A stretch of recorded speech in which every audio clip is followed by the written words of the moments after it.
keluarga yang hidup dalam damai sejahtera Tuhan. Setiap keluarga merindukan damai sejahtera, rumah yang tenang, hubungan yang harmonis, percakapan yang hangat, dan hati yang penuh sukacita. Namun dalam kenyataannya, tidak semua keluarga mengalami hal itu.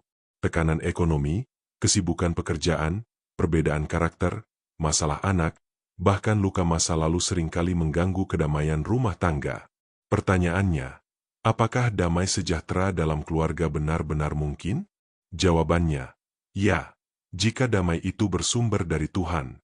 Damai sejahtera yang dunia tawarkan bergantung pada keadaan.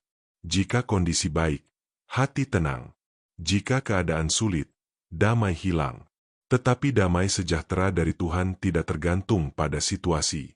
Damai Tuhan adalah ketenangan batin yang tetap ada bahkan di tengah badai.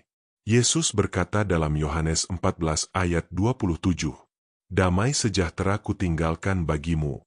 Damai sejahtera kuberikan kepadamu, dan apa yang kuberikan tidak seperti yang diberikan oleh dunia kepadamu. Janganlah gelisah dan gentar hatimu." Perhatikan, Yesus tidak berkata bahwa Ia menghilangkan semua masalah. Ia memberikan damai di tengah masalah. Inilah dasar keluarga yang hidup dalam damai sejahtera Tuhan. Damai dalam keluarga dimulai dari hati setiap anggotanya yang berdamai dengan Tuhan. Jika suami memiliki hubungan yang benar dengan Tuhan, ia akan lebih sabar dan bijaksana.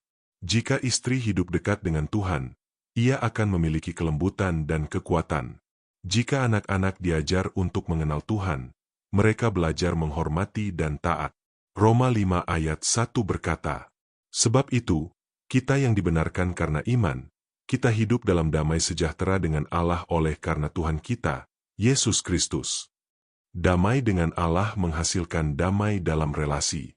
Banyak pertengkaran dalam keluarga terjadi karena ego. Masing-masing ingin didengar, dimengerti, dan dihargai. Namun jarang yang mau mengalah. Damai sejahtera Tuhan mengajar kita untuk merendahkan hati dan mengutamakan kasih. Kolose 3 ayat 14-15 berkata, "Dan di atas semuanya itu, kenakanlah kasih, sebagai pengikat yang mempersatukan dan menyempurnakan. Hendaklah damai sejahtera Kristus memerintah dalam hatimu." Kata memerintah berarti mengendalikan atau menjadi penentu keputusan. Artinya, setiap respon dalam keluarga seharusnya dikendalikan oleh damai Kristus, bukan oleh emosi. Ketika terjadi kesalahpahaman, damai Kristus mendorong kita untuk berbicara dengan lembut, bukan dengan kemarahan. Ketika ada kekecewaan, damai Kristus menolong kita memilih mengampuni daripada menyimpan dendam. Ketika ada tekanan hidup, damai Kristus membuat kita saling menguatkan, bukan saling menyalahkan. Keluarga yang hidup dalam damai sejahtera Tuhan bukan keluarga tanpa masalah, tetapi keluarga yang tahu kemana harus membawa masalah. Mereka membawa setiap pergumulan dalam doa. Filipi 4 ayat 6-7 berkata, "Janganlah hendaknya kamu khawatir tentang apapun juga, tetapi nyatakanlah dalam segala hal keinginanmu kepada Allah dalam doa dan permohonan dengan ucapan syukur. Damai sejahtera Allah, yang melampaui segala akal, akan memelihara hati dan pikiranmu dalam Kristus Yesus." Damai itu datang ketika keluarga belajar berdoa bersama. Doa bersama di rumah memiliki kuasa yang besar. Saat ayah memimpin doa, saat ibu mendoakan anak-anak, saat keluarga membaca firman bersama, suasana rohani dalam rumah berubah. Hadirat Tuhan membawa ketenangan yang tidak bisa diberikan oleh harta atau kenyamanan materi. Damai sejahtera juga tumbuh melalui komunikasi yang sehat.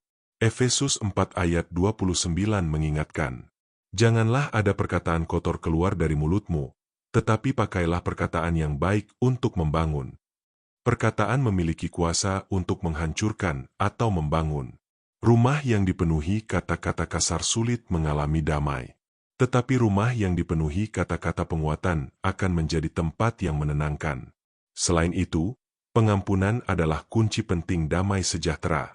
Tidak ada keluarga yang sempurna. Semua orang bisa salah. Jika kesalahan terus diungkit, luka akan semakin dalam. Tetapi ketika ada pengampunan, hati menjadi ringan. Yesus mengajarkan untuk mengampuni bukan 7 kali, tetapi 70 kali 7 kali. Artinya, pengampunan harus menjadi gaya hidup. Dalam keluarga, pengampunan memutus rantai kepahitan dan membuka jalan bagi pemulihan. Mazmur 133 ayat 1 berkata, "Sungguh, alangkah baiknya dan indahnya, apabila saudara-saudara diam bersama dengan rukun." Kerukunan adalah berkat. Di tempat ada kesatuan dan damai, Tuhan memerintahkan berkat-Nya. Hari ini mungkin ada keluarga yang sedang bergumul. Ada jarak antara suami dan istri. Ada anak yang sulit diatur. Ada luka yang belum sembuh. Ingatlah, damai sejahtera Tuhan tidak mustahil. Tuhan sanggup memulihkan hubungan yang retak dan menenangkan hati yang gelisah. Mulailah dari langkah kecil. Luangkan waktu untuk berbicara dari hati ke hati. Belajar mendengar tanpa menyela.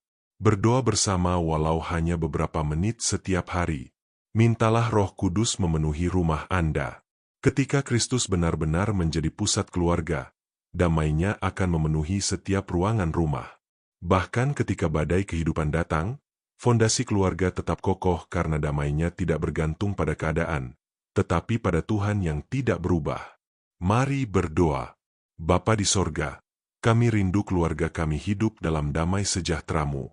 Ampuni kami jika selama ini kami membiarkan emosi dan ego menguasai rumah kami. Ajari kami untuk mengampuni, untuk berbicara dengan kasih, dan untuk membawa setiap persoalan kepadamu. Biarlah damai Kristus memerintah dalam hati kami dan memenuhi keluarga kami setiap hari. Di dalam nama Tuhan Yesus kami berdoa. Amin. Terima kasih sudah mendengarkan renungan ini. Kiranya Tuhan memberkati setiap keluarga dan memenuhi rumah tangga kita dengan damai sejahtera-Nya.